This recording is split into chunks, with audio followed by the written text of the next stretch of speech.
नमस्कार, बहुत स्वागत है आपका। आप देख रहे हैं द न्यूज, आपके साथ मैं सृष्टि मिश्रा। कांग्रेस को ममता बनर्जी ने आईना दिखा दिया है। इस वक्त की ब्रेकिंग न्यूज आप देख रहे हैं और बता दें आपको, पश्चिम बंगाल में कांग्रेस के साथ चुनौती दे रही है ममता बनर्जी। 42 सीटों पर, पश्चिम बंगाल की 42 सीटों पर टीएमसी के उम्मीदवार उतारने का ऐलान कर चुके हैं। और देखिए यहां पर मैं आपको बताती हूं ममता बनर्जी की क्या राजनीति है। और देखिए भीख की तरह कांग्रेस को 2 सीटें दे रही हैं जो कांग्रेस जीती हुई थी। बहरामपुर, जहां से 5 बार के सांसद हैं अधीर रंजन चौधरी, और बंगाल में कांग्रेस के प्रदेश अध्यक्ष हैं, देखिए मुखर रहते हैं, और आप उनके बयान उठाकर देखिए किस तरीके से टीएमसी के प्रति, तृणमूल कांग्रेस के प्रति ममता बनर्जी के खिलाफ मोर्चा खोले बैठे हैं। जान रहे हैं राज्य में क्या हालत कर दिया है ममता बनर्जी ने, भले इंडिया अलायंस के हिस्सेदार हैं। बता दें आपको, वाम मोर्चा, सीपीआई, सीपीआईएम सब खिलाफ हैं। और यहां पर ममता बनर्जी ने कह दिया कि सीपीआईएम मार्क्सवादी पार्टी और कांग्रेस पार्टी बीजेपी की एजेंट की तरह काम कर रही है। मतलब कि ममता दीदी के रास्ते पर आप नहीं चलेंगे तो बीजेपी के एजेंट, जबकि बीजेपी के कट्टर विरोधी है कांग्रेस पार्टी। जाहिर सी बात है, 70 साल की पार्टी रही देश की सबसे पुरानी पार्टी कांग्रेस, कैसे बीजेपी के साथ हो जाएगी? बीजेपी तो तब भी उनके सामने बच्ची पार्टी है, लेकिन अलग बात है आज पूरे राष्ट्र में नहीं दुनिया की नंबर 1 पार्टी बन चुकी है। उस बीजेपी से कांग्रेस का अलायंस कैसे हो जाएगा? ममता बनर्जी ये आरोप लगा रही हैं कि पश्चिम बंगाल में अगर हमारे खिलाफ साजिश हुई, मतलब कि राजनीति को लेकर, तो हम जो है पूरे सीटों पर उतारेंगे। बता दें आपको, केवल पश्चिम बंगाल में टीएमसी को भीख स्वरूप, जो कि अधीर रंजन चौधरी ममता बनर्जी से पल्ला झाड़ चुके हैं, टीएमसी ने, ममता बनर्जी ने केवल 2 सीट, मतलब बहरामपुर, जहां से यहाँ पर वो सीट अधीर रंजन चौधरी की है, और 5 बार के सांसद रहे हैं बहरामपुर और मालदा दक्षिण की केवल पेशकश की है। जाहिर सी बात है केवल ये 2 सीट जहां से 19 में कांग्रेस जीती थी, वो सीट देने का ऐलान कर रही है। लेकिन आपको बता दें, कांग्रेस पार्टी है, ये सबसे पुरानी पार्टी है, ममता के झांसे में नहीं आएगी। और इसी के साथ अधीर रंजन चौधरी ने जोरदार हमला बोला है। उन्होंने कहा जिससे राजनीति सीखी उसके खिलाफ ही हो गई। ममता बनर्जी ने सोनिया गांधी, राजीव गांधी से राजनीति सीखी थी, और आज देखिए कितनी घमंडी हैं। उन्होंने क्या शब्द नहीं छोड़े, सब शब्दों का इस्तेमाल कर दिया। घमंडी हैं, चालाक महिला है ममता बनर्जी, पूरे पश्चिम बंगाल को चौपट कर दिया। राष्ट्रपति शासन लगाना चाहिए। खैर उनके किस्से तो मैं क्या बताऊं बार बार आपको, लेकिन अच्छे से आपको पता होगा अभी अभी क्या हुआ पश्चिम बंगाल में। अब मैं आपको बता दूं, एकला चलो रे, मतलब अकेले चलो की राजनीति, अकेले चलूंगी मैं।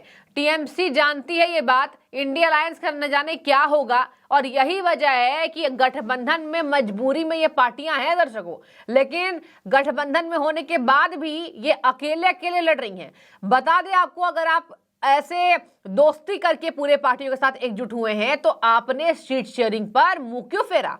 अगर आप आ जाइए बिहार में, तेजस्वी यादव को अपनी गद्दी सौंपेंगे। और देखिए ऐसे में अगर आप बात करें तो सीट शेयरिंग का मुद्दा इन पार्टियों के बीच सबसे ज्यादा गर्मा रहा है। और यही वजह है कि कांग्रेस भी ये बात जानती है, बीजेपी भी ये बात जानती है, टीएमसी भी ये बात जानती है। और यही वजह है कि ममता बनर्जी ने कहा है मेरे राज्य में नहीं घुसना है, मतलब कि हम गठबंधन में मजबूर होकर रहेंगे भैया, लेकिन गठबंधन के अलावा हम आपको पांव पसारने नहीं देंगे। और अगर नहीं देंगे तो अखिलेश यादव जैसी लड़ाई तेज होगी। अखिलेश यादव ने कह दिया था अभी कि हार इसलिए हुई है क्योंकि कांग्रेस सीट देना ही नहीं चाहती किसी को।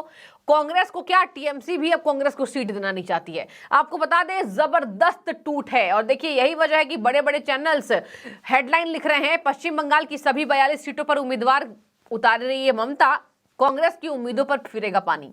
जाहिर सी बात है, बात की जाए तो अधीर रंजन चौधरी ने इनके खिलाफ हमला बोला है और कि हमें भीख नहीं चाहिए, आप अपने भीख को अपने पास रखिए। अभी 4 दिन पहले की बात मैं आपको बता रही हूँ, अधीर रंजन चौधरी ने सीट शेयरिंग को लेकर जमकर वो नाराज हुए थे, क्योंकि टीएमसी बार बार कह रही है कि हम ज्यादा सीट नहीं देने वाले हैं, चाहे कोई कुछ भी बोल ले। अगर आप सीट नहीं देंगे तो लोकसभा चुनाव में ये क्या, काहे का इंडी गठबंधन, काहे की राजनीति और काहे की एकजुटता? अगर ये 28 पार्टियां साथ हैं तो आखिर ये सीट शेयरिंग पर क्यों एक साथ गले नहीं मिलकर रह रही हैं? ये जनता सवाल पूछ रही है। बता दें आपको, यहां पर बात की जाए तो टीएमसी ने स्पष्ट कर दिया है कि कांग्रेस को केवल 2 सीटें देंगी, और हालांकि कांग्रेस पार्टी लगातार कह रही है कि हमें ज्यादा सीट चाहिए वरना हमसे नाराजगी हो जाएगी और हमारे कार्यकर्ता टीएमसी से नाराज हो जाएंगे। सूत्रों का कहना क्या है, मैं आपको पढ़कर सुनाती हूँ। सूत्रों का कहना है कि टीएमसी नेतृत्व ने आज मुर्शिदाबाद जिले के नेताओं के साथ पार्टी की महत्वपूर्ण भूमिका के साथ यह बैठक में स्पष्ट कर दिया है कि सभी 42 सीटों पर कांग्रेस के खिलाफ, बीजेपी के खिलाफ ममता बनर्जी अपने उम्मीदवार उतारेंगी। और यही वजह है कि ममता बनर्जी अभी देखिए खूब तुष्टीकरण की राजनीति कर रही हैं। ये 22 जनवरी को जब पूरा देश राममय है, मतलब आप शहर उठाकर देख लीजिए, अयोध्या छोड़िए, पूरे भारत के शहरों में राम भजन गाए जा रहे हैं, लोकगीत गाए जा रहे हैं, कलश यात्रा निकाली जा रही है, शोभा यात्रा निकाली जा रही है। तो ये ममता सद्भावना निकाल रही है। बता दें आपको बीजेपी क्या कह रही थी। बीजेपी कह रही है कि ये हमले करा सकती है और टीएमसी के गुंडे बीजेपी के नेताओं पर हावी हो सकते हैं, हिंदुओं पर हावी हो सकते हैं। सद्भावना रैली में राम जी के भजन गाने वाले ऐसे किसी और दूसरे धर्म के साथ कैसे मिलकर चलेंगे, क्योंकि उस दिन तो राम जी को सेलिब्रेट करना है। ऐसे में ममता बनर्जी दंगा कराना चाहती हैं, पहले से अर्धबल सैनिक मौजूद हो। आपको मैं ये बातें इसलिए बता रही हूं क्योंकि पश्चिम बंगाल में अलग दिशा में राजनीति रंग ले रही है और ममता बनर्जी इसकी कसूरवार ये जनता कह रही है, मैं नहीं कह रही हूं। अब मैं आपको बता दूं, अगर आप आंकड़ों को समझें तो एकला चलो की राजनीति देखिए सब अपना रहे हैं। ये नेता न जाने आगे जाकर क्या करेंगे। अभी लोकसभा चुनाव के 3-4 महीने पहले ये हालत है, तो अंत तक क्या होगा? अंत तक तो कहा, जनता लिख रही है कमेंट में कि ऐसा लग रहा है कि ये तलवार लेकर एक दूसरे के साथ गठबंधन में शामिल हैं।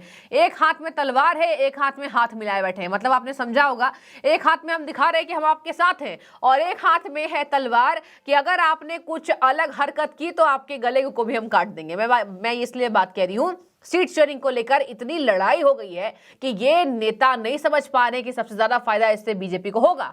अगर आप लड़ते रहिए, मत दीजिए सीट एक दूसरे को, लड़ते रहिए, बीजेपी अलग तैयार हो रही है। बता दें आपको, कांग्रेस, मार्क्सवादी पार्टी, सीपीआई, सीपीआईएम ये सब एकजुट हो गए हैं ममता के खिलाफ और कहा जा रहा है कि बहुत जबरदस्त डेंट पड़ने वाला है। बीजेपी तो अलग है, बीजेपी तो इंडिया में घमासान मचाए हुए है। ममता बनर्जी ने अकेले चलो का सिग्नल दे दिया है और यही वजह है कि ममता बनर्जी केवल 2 सीटें बहरामपुर और मालदा दक्षिण की पेशकश कर दी हैं। ऐसे में मैं आपको बता दूं, ममता बनर्जी को समझाना, ये विपक्षी नेता खुद कहते हैं कि ये सबसे मुश्किल काम है, ममता बनर्जी को मनाना, ममता बनर्जी को संभालना। हालांकि वो नहीं बोलेंगे कि ममता बनर्जी को अकेले छोड़ देना चाहिए राजनीति में, नहीं कहेंगे, वो मजबूरी है उनकी मजबूरी है, प्रधानमंत्री को हराना है भाई, कैसे होगा मजबूरी। और देखिए मैं आपको बता दूं, ममता बनर्जी ने ये बात का स्पष्टीकरण दे दिया है कि टीएमसी भावी नेतृत्व कर सकती है। इसके साथ में आपको बता दूं एक और बड़ी खबर, नेता ने कहा है मेरा नाम वायरल नहीं हो, लेकिन टीएमसी ने यह बात सोची है, इंडिया गठबंधन में मुख्य भूमिका पर टीएमसी है, जबकि बता दें कांग्रेस अलग अपने आप को सोचती है। टीएमसी को याद कीजिए, भारत जोड़ो यात्रा को टीएमसी ने महत्व देने की नहीं सोची थी। यही वजह है कि बार बार भारत जोड़ो यात्रा को लेकर टीएमसी कह रही थी कि हम जो है वो साथ नहीं देंगे और कांग्रेस नाराज हो गई। कांग्रेस ने कहा ममता को अगर इतनी निष्पक्षता थी तो उन्होंने भारत जोड़ो यात्रा का साथ क्यों नहीं दिया।